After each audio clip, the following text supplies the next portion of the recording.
overwhelming majority of Senate Democrats voted for the bill. A majority of Republicans voted against it.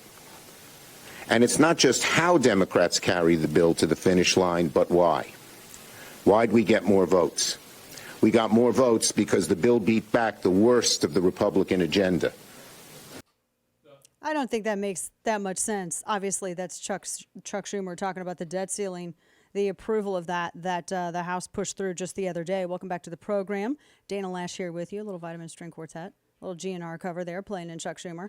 You can listen to the show coast to coast. You can watch the simulcast of the radio program, YouTube, Facebook, or Channel 347 DirecTV. So there are a lot of bad people in the Senate. I think too many Republicans voted for this in the House.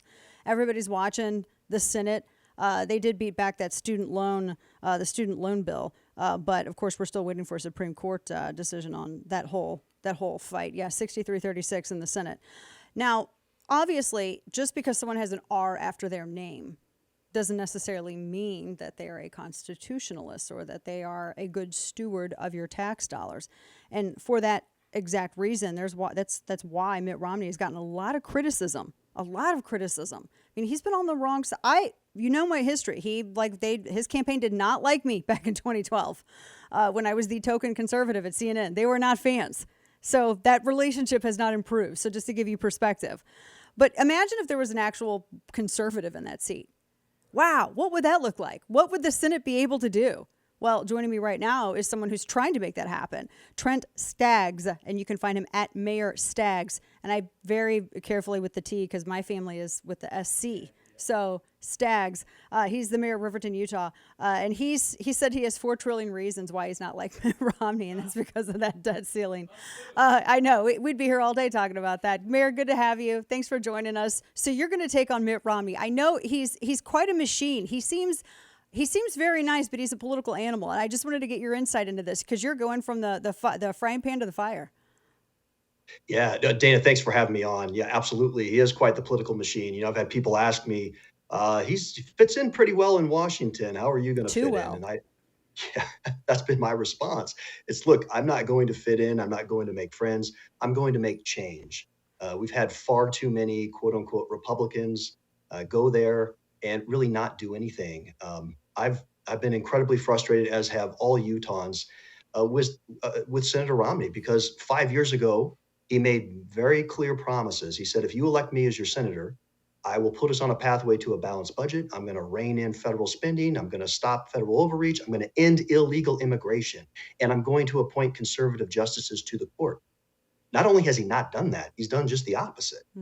Here's somebody who's voted for trillions more in spending, wouldn't sign on to Senator Mike Lee, our great Senator Mike Lee's letter just a few weeks ago, had 42 other Republicans on there that said, including Mitch McConnell, and said, we're not going to raise the debt ceiling unless there are substantial spending cuts. Wouldn't even sign on to that. He's been on the record supporting radical Supreme Court Justice Ketanji Brown Jackson. And of course, was one of the few Republicans that actually supported Homeland Security Mayorkas, who has been a complete disaster with the border. So on all these things, he hasn't delivered. Utahns deserve a true conservative in the Senate. That's why I'm running. I've got a very conservative and consistent record. And you have a background in economics, which I think we have. We have a crisis in economic illiteracy in this country. So you have a background in economics. For those people who don't know, Mayor Staggs out of Utah, he's challenging Mitt Romney, who has filed the intent for candidacy. I can't remember what the form's called, but he's going to run again. He's 74 years old. That's all he does is run for public office.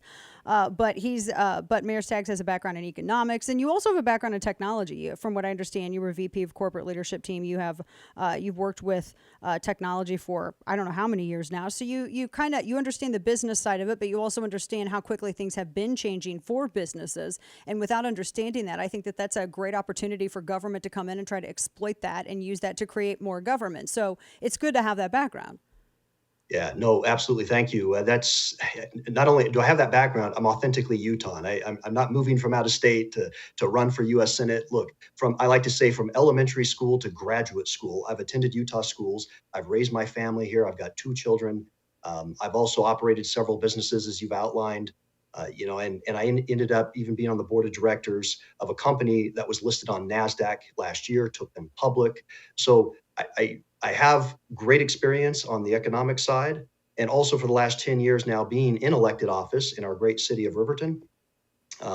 Utah has about 3.2 million people. We've got 50,000 residents approximately here in this city. We're a top 20 city by population count.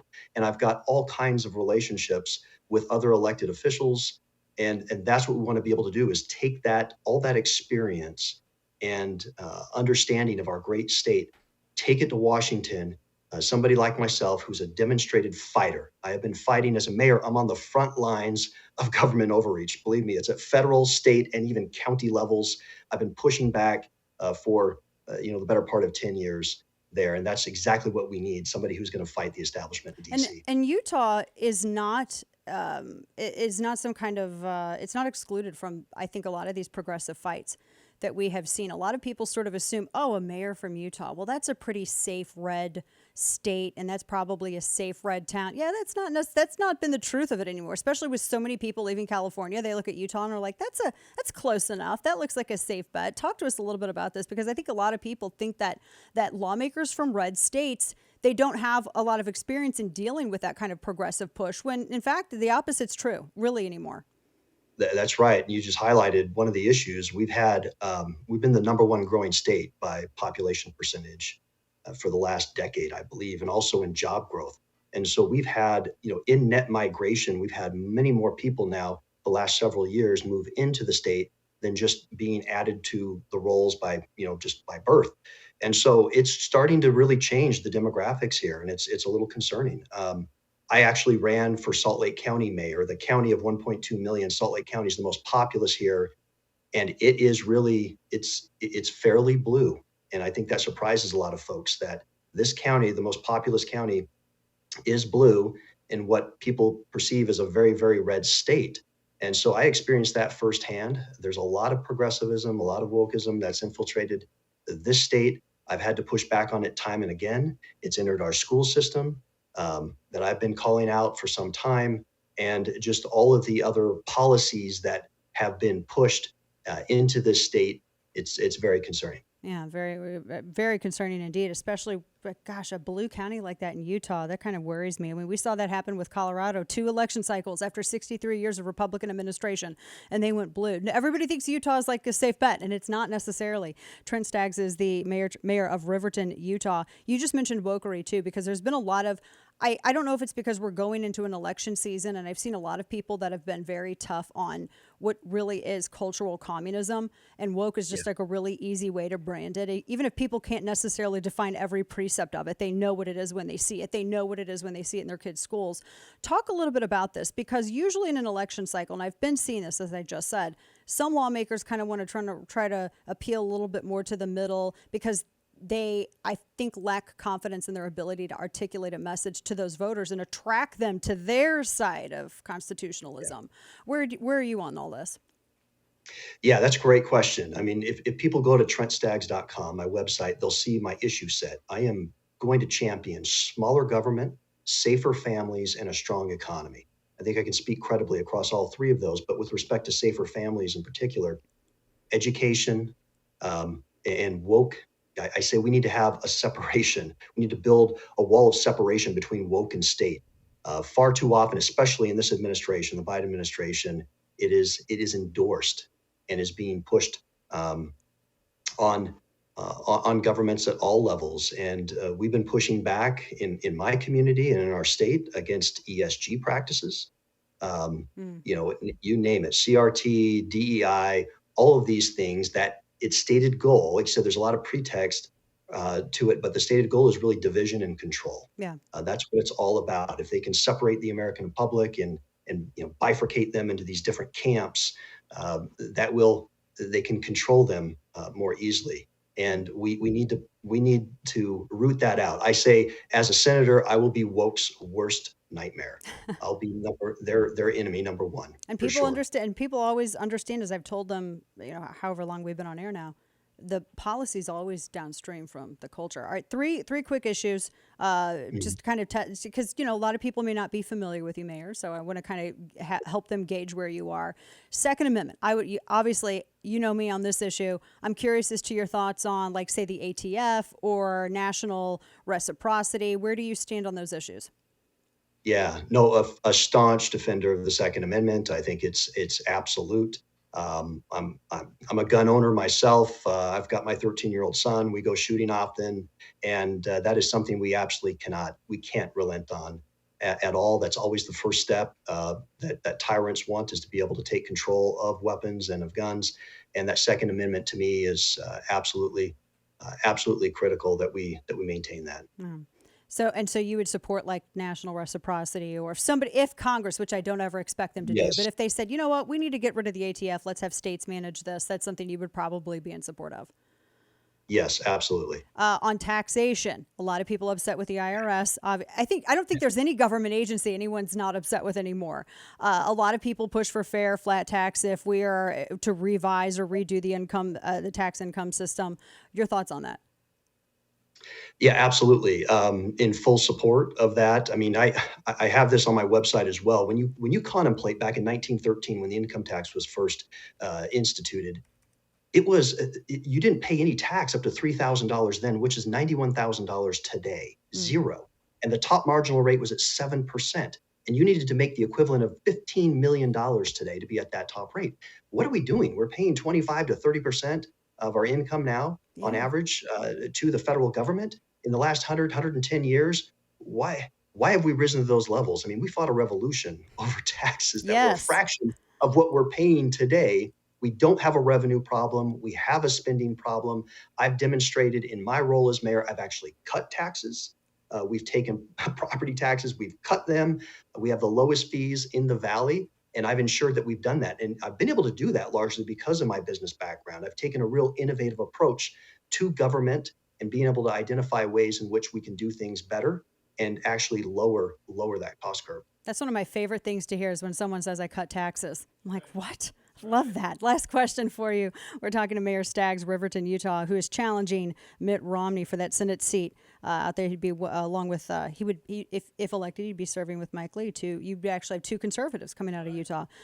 We just talking about how much in tax we all pay. We have to be accountable for what we pay to the government. I mean, for crying out loud, if you sell any more like a lawnmower, I think the new rules governing taxation and how we exchange money, the IRS, I think now it's like $600 if you exchange money or whatever on any kind of pay system, online, digital system. You're probably gonna get looked at now, the $600 limit. But yeah, we can send. What was the last amount, Kane? I don't know, to Ukraine. No accountability. We have no idea what we're paying for. We have a rumor of pensions. I don't know. I'm just curious about accountability with regard to tax dollars and foreign engagements and essentially financing a proxy war with Russia in Ukraine. Yeah, no, absolutely. I mentioned this in my launch video. Actually, I said, while we're paying $4 a gallon for gas, they're sending your money unchecked to Ukraine. It's a problem. There isn't that accountability. There isn't that transparency there. We should expect that of our government. Absolutely, we should be expecting that. And I think I saw President Trump talk about this recently, where he said we've spent $170 billion over there. And what of the European neighbors, those nations closest to Ukraine, they've contributed around 20? I mean, something is wrong. What is going on? And then, as you indicated, just all of the transparency issues and rumors of, Swiss chalets being purchased and money being funneled through that country. It's incredibly problematic. So, huge believer in transparency and just pushing back on the regulatory state. That the framework is so huge. It's a $2 to $4 trillion drag on our economy. As a business owner, I understand the issues. I've had business owners here in Utah that have told me, hey, Trent, they talk about too big to fail. Yeah. What about too small to succeed? It feels like we are too small to even succeed anymore because of all the regulation that's layered on us. And we don't have the ability to hire armies of accountants and attorneys. We have to get rid of that and be able to set business free, right? And that way our economy can really take off. But it's it's being woefully dragged down right now with this regulatory state. That's a good point. Too small to succeed. That's a really great point. Trent Staggs, Mayor of Riverton, Utah. You can follow him on Twitter at Mayor Staggs. Mayor, your website? Yeah, TrentStags.com, TrentStags.com, and yeah, STAGGS, that last name. But we've had thousands of people come there, want to join the fight, donate, help out any way you can. I'm not under any illusion that it's going to be easy to take on a very wealthy incumbent like Senator Romney. So we need all the help that we can get. But I like that, the realism, because you know it's going to be a tough fight and you're ready for it. Yeah. Absolutely. Mayor Trent Staggs, appreciate it. Appreciate the time today. Best of luck. We'll be watching, following your campaign. Thank you so much, Dana.